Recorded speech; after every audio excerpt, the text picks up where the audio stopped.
نفسك تعملي أكلة متكاملة، كل اللي انت محتاجاه يبقى في حلة واحدة وما ياخدش منك وقت، وكمان تبقى مغذية وما فيهاش دهون، ومن غير ما تقفي ولا تسبكي ولا تعملي اي حاجة. يبقى لازم تشوفي الوصفة بتاعتنا دي، بتتاكل بالخبز بتتاكل بالعيش، وده خبز القمح على فكرة. والاكلة كلها ما فيش فيها ولا زيوت ولا دهون ولا اي حركات من الحركات دي، ولا هتقفي تسبكي ولا اي حاجة. عايزة اقول ان هي غنية بالبروتين وبالمعادن وبالفيتامينات، وخفيفة وسريعة في حلة واحدة. هاتيها معايا، وهننزل هنا بمعلقة من الزبدة، وعليها عودين من ورق اللورة، وهنا فلفل ألوان ناشف، وكمان وحديتين من اللي هو الحبهان اللي احنا بنقول عليه. وهنقطع أي لحوم عندنا قطع مربعات بالشكل ده، بحيث ان ما تاخدش مننا وقت عشان نسويها. وهننزل عليها الزبدة بتاعتنا. أول حاجة الدهنية اللي بنشتغل عليها بتبقى سخنة، يعني الحلة بتبقى سخنة، واديها على البوتاجاز بالشكل اللي هتشوفه. بس قبلها هضيف معلقة من الدقيق وهقلبها بالشكل ده. اذا نزلت بالحبهان واللورة والفلفل الالوان الناشف، ومعلقه من الدقيق مع معلقه الزبده اللي هقلب فيها اللحمه، وهوديها على البوتاجاز. هوديها على البوتاجاز على درجه حراره فوق المتوسطه، وخلي ايدي معاها لاني مش هسيبها كتير. بمجرد بس ان انا امسحها ساعتين كده بالشكل اللي انتوا هتشوفوه، واحس ان هي نزلت السوائل بتاعتها، هروح نقلاها بسرعة، وابتدي اشتغل على باقي الخطوات بتاعتها اللي هي الجميلة اللي مفيش فيها شغل نهائي.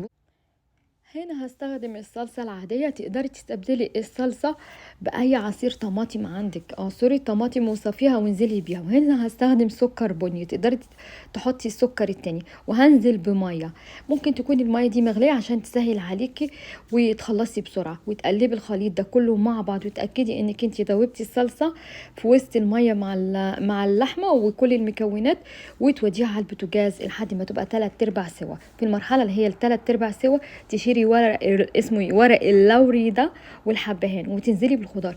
استخدمتي هنا سيلاري، استخدمتي بطاطس اللي هو البيبي بيتيرو، واستخدمتي اللي هو الجزر. وهنا نزلتي بالروزميري وفلفل اللي هو اسمر الوان. البطل الرئيسي هنا في الاكله بتاعتنا 3، ما تقدريش تستغني عنهم عشان تاخدي حله السعاده زي ما بيقولوا، اللي هو السيلاري، الروزميري، الفلفل الاسمر. التلاتة دول 3 مكونات الابطال بتوع الوجبه بتاعتنا النهارده. هنقلب كله مع بعض، مش هنحط ميه تاني خلاص. وبعدين هوديه على البوتاجاز.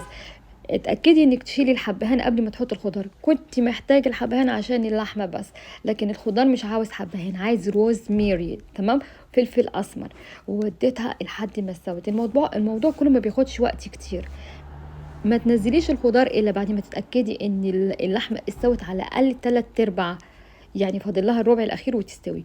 وقدمها بالشكل ده وهي فيها الصوص. كنت عملت الرز المصري بتاعنا العادي اللي هو فيه شعريه، وكمان عندي الخبز اللي هو البني، وقدمتها بقى. بصوا بقى، قدميها كده مع رز، وعملت سلطه خضراء. يعني وجبه كامله متكامله، اخدتش مني غير معلقه او 2 بكتير زبده عشان اعمل اللحمه بس، مش اكتر من كده. واعتمدت على باقي الدهون اللي موجوده جوه اللحمه، وعشان تديني طعم جميل جوه الخضار. ايه تاني عايزه اقول؟ شوفوا البطاطس رغم ان هي صحيحه بالشكل ده، ولكن هي تضغطي عليها تلاقيها زبده زبده زبده. اللحمه كمان، اللحمه دي ما فيهاش نسبه دهون خالص. يعني انا كنت مشافياها على مش عارفه بيحكوها ازاي، تضغطي عليها تلاقيها كده نزلت. الشوكه نزلتها بسوى الطبق. طبعا بقى ولا الجزر، بص الجزريه عامله ازاي، لا مهريه ولا نيه، يعني انت تحسي بيها وهي بتتقطع.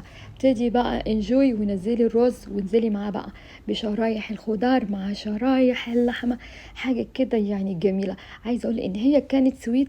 تقدري تستبدلي السكر بالبني بالسكر العادي، او تضيفي عسل.